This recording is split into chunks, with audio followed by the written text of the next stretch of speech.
एक जंगल में हाथियों का एक झुंड था।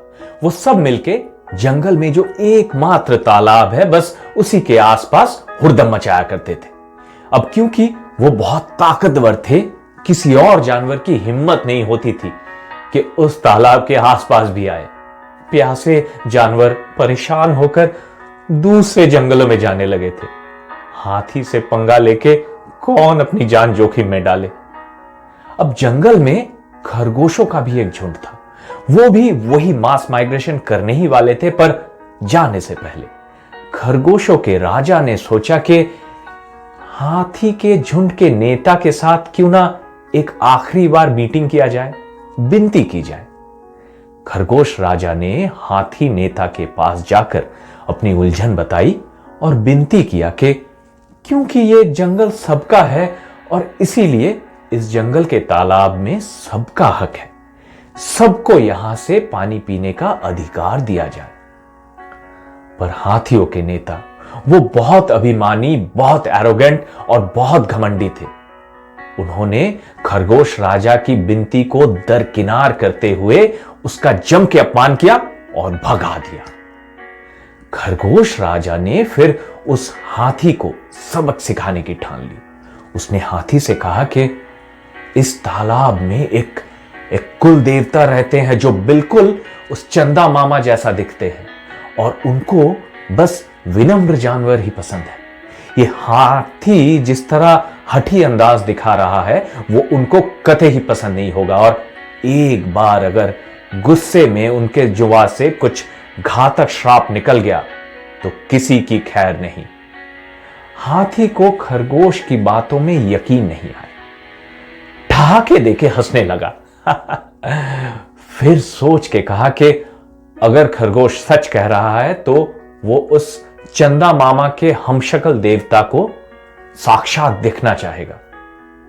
खरगोश ने वादा किया कि क्योंकि वो अभी गुस्सा है तो आजकल नहीं दिखेंगे, लेकिन मैं विनती करके कुछ दिन बाद उनको यहां ले आऊंगा।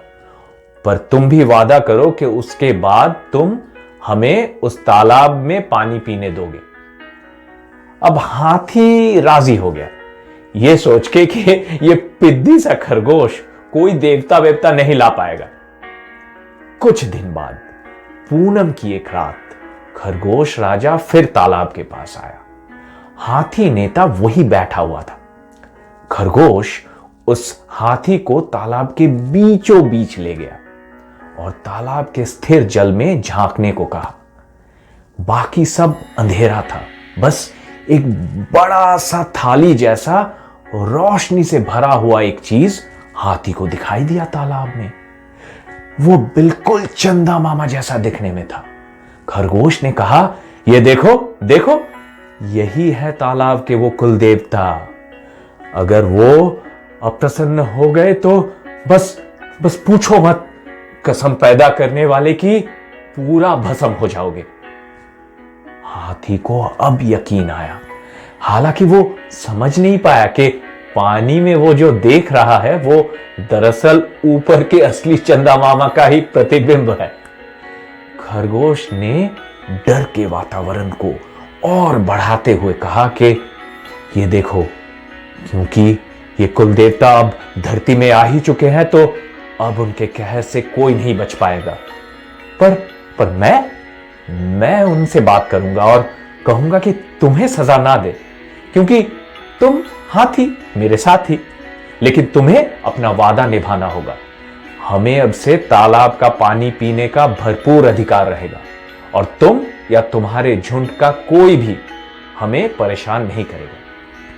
हाथी नेता डरा हुआ था, वो तुरंत राजी हो गया और तब से खरगोशों के झुंड भी भरपूर तरीके से तालाब के पानी का आनंद उठाने लगे। So moral of the story is a little ingenuity can solve a seemingly big problem. कभी कभी एक छोटी सी सोच, एक मासूम सा तिकरम भी बड़े बड़े समस्या का समाधान दिला देती है।